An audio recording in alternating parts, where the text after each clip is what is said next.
La invasión por parte de Rusia a Ucrania cambiará por completo el tablero económico y geopolítico mundial. Estamos a las puertas de una guerra económica entre dos bandos. Y hay una cosa en particular de la que se está comenzando a hablar. Desde la imposición de las enormes sanciones a la Federación Rusa, ha vuelto a resonar el posible fin de la hegemonía del dólar, algo que se lleva anunciando con cualquier crisis desde la Segunda Guerra Mundial. Y que bueno, ahí sigue. Pero esta vez quizá haya más fundamento. Fijaros en este titular. Irán acepta yuanes chinos para el pago de petróleo. Esto de aquí es una declaración de guerra al dólar estadounidense. A partir de ahora, Irán aceptará los yuanes para pagar su petróleo. Antes, en su inmensa mayoría, solo podías hacerlo en dólares. Pero llegados a este punto, más de uno se estará preguntando, ¿qué significa que el dólar vaya a dejar de ser la reserva internacional? ¿Y qué va a cambiar si deja de serlo? Pues aquí estoy para responderos a estas preguntas. Vamos a ello.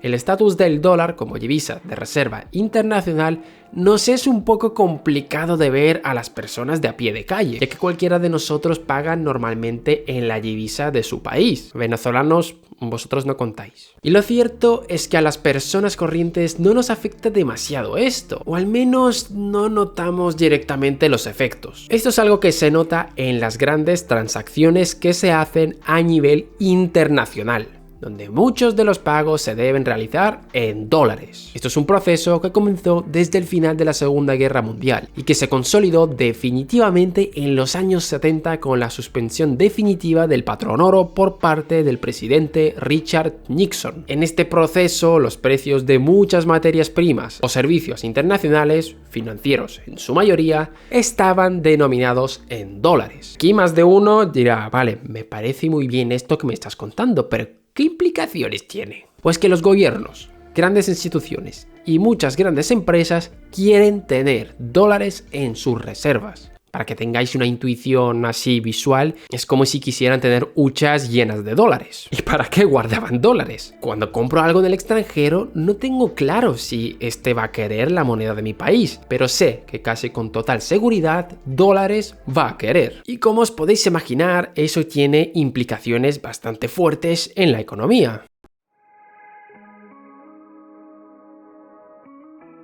Para Estados Unidos esto supone una gran ventaja que hemos analizado hace un tiempo en este canal. El dólar, al ser una divisa altamente demandada, permitía a Estados Unidos tener un déficit crónico y una deuda muy elevada. Si habéis visto mi vídeo hablando de la deuda de Japón, es como si todos los ciudadanos del mundo fuesen ciudadanos de Estados Unidos. Por tanto, la deuda está denominada en su propia moneda. Pero esto, que supone una gran ventaja para los Estados Unidos, hace que los otros países sufran consecuencias negativas. En primer lugar, sufren de elevados costes de transacción.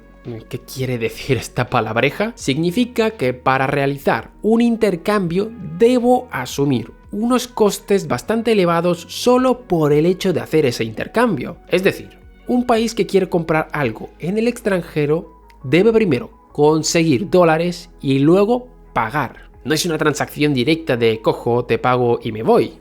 Hay un proceso en medio que eleva los costes de transacción. En segundo lugar, esto implica que muchas de las reservas mundiales dependen de Estados Unidos. Muchos países se ven forzados a tener una determinada cantidad de dólares para poder realizar pagos internacionales. Y que a lo mejor a mí me gustaría tener otro tipo de activos, como casas, oro o cualquier otra divisa. Sumando que el valor del dólar depende de lo que haga la Reserva Federal. Que precisamente el hecho de que dependa de la Reserva Federal es lo que le da el valor y el estatus. Por tanto, es un punto un tanto discutible. Pero bueno, sigamos. Por último, es importante mencionar que gracias a esto, Estados Unidos puede exportar la inflación a otros países. Es decir, crea una gran cantidad de dólares y en vez de sufrir la inflación en su país, la exporta a otros. Es un tema con bastante miga y que merece ser tratado individualmente, pero bueno, quedaros con la explicación básica. Así que podemos decir, sin temor a equivocarnos, que Estados Unidos es el dueño de la Matrix. Puede manejar prácticamente a su antojo la realidad económica y financiera.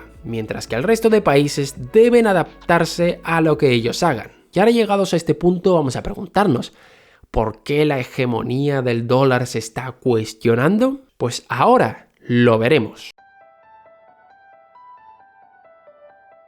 Como dije al principio del vídeo, el fin del dólar es algo que se anuncia cada vez que hay una crisis económica, pero en esta ocasión hay buenas razones para pensar que podría perder bastante hegemonía. Es bastante complicado que pierda todo su poder, pero que se vea reducido su uso, podemos llegar a verlo. En primer lugar, porque esto de aquí tiene unos fuertes efectos red. Me explico. Esto es algo que ocurre con las redes sociales. Uno de los motivos por los cuales no tienen tanta competencia es porque generan esos efectos red. Pero qué pesado, ¿qué es esto de los efectos red? Ahora lo explico. Básicamente que es más cómodo estar todos en la misma red social. Si veo que todos mis amigos usan Twitter o WhatsApp o Instagram, al final también decidiré usar estas redes sociales porque es donde están todos mis amigos, porque es lo más eficiente al fin y al cabo. Imagínate que tienes que tener una red social para hablar con el vecino, otra con tu padre, otra con tu hermano, otro con tu amigo. ¿Veis el lío, no? Por eso las redes sociales tienden a monopolizarse de forma casi natural, ya que al final es lo más beneficioso para todos. Y esto mismo ocurre con el dólar. Como todo el mundo utiliza dólares para aceptar pagos, pues tendré que usar dólares también para poder realizar los pagos. Aunque no me guste usar los dólares porque me caen mal los Estados Unidos, tengo que aguantarme y utilizar dólares también. Hay países a los que dudo que les haga gracia estar utilizando dólares y haciéndole un favor a los Estados Unidos, pero por su propio interés se ven obligados a hacerlo. Y ahora bien, que haya un efecto red no significa que no se pueda romper, pero no es nada fácil. Se debe empezar poco a poco y ofrecer algo realmente mejor a lo que ya existe. Y se empieza por cosas como las que he puesto al principio del vídeo, donde un país empieza a aceptar pagos en otra divisa, para que aquellos que quieran comprarle sepan que no hace falta que tengan dólares, pueden coger y utilizar yuanes también. Así es como poco a poco se podría empezar a deshacer ese efecto red. Va entrando alguien que lo hace mejor, el resto de personas, si ven que realmente se hace bien, deciden cambiar. Ahora bien, ¿el yuan es una buena alternativa al dólar? ¿Van a querer guardar muchos países e instituciones sus ahorros en yuanes? Para saber la respuesta a esta pregunta tenemos que hacernos otra un poco más extraña. ¿A dónde se van los millonarios chinos?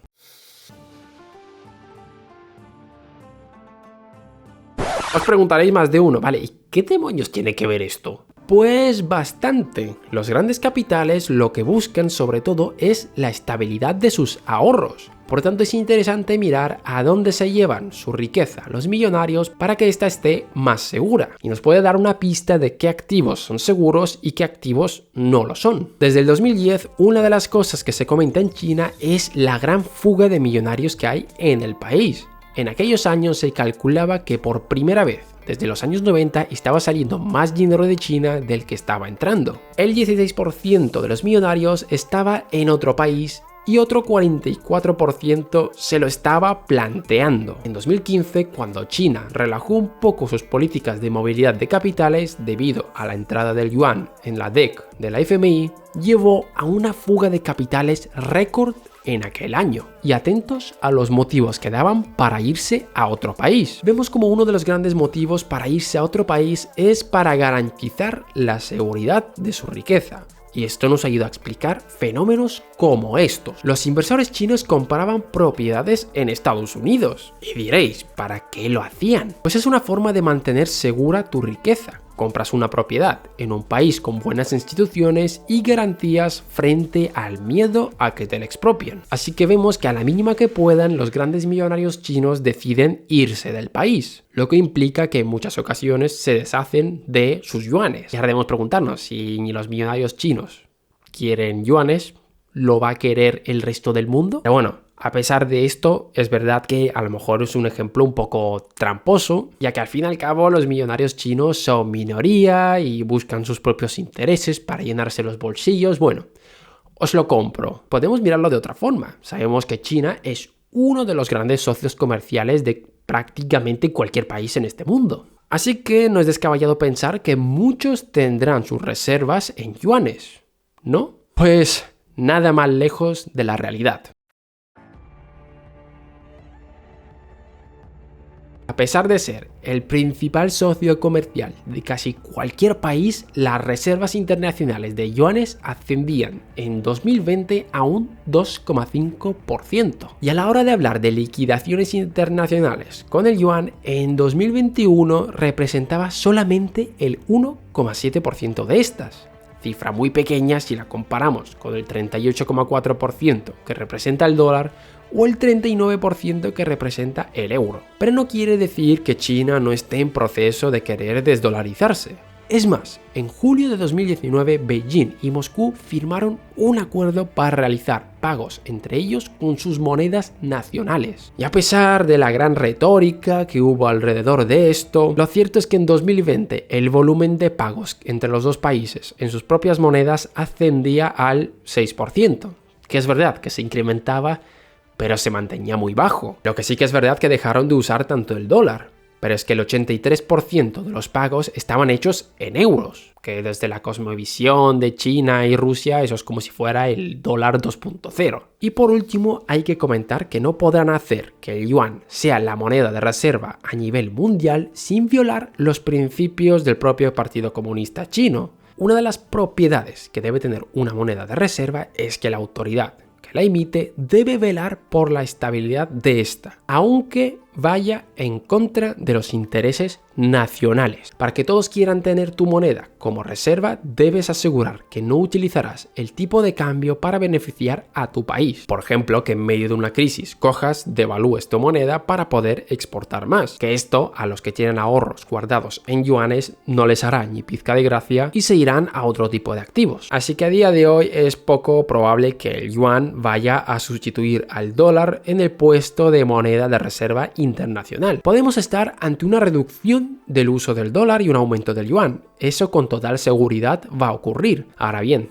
que el dólar vea peligrar su liderazgo es algo ya más complicado. Vamos a tener dólar para rato, os guste o no, ya que a día de hoy no existe ninguna alternativa seria. Más de uno me va a decir, ¿y las criptomonedas? No, a día de hoy tampoco lo son. Pero eso es asunto de otro vídeo. Así que hasta aquí el vídeo de hoy. Os agradecería que me apoyaseis con un like, con un comentario, que os suscribáis si sois nuevos y nos vemos en el próximo vídeo.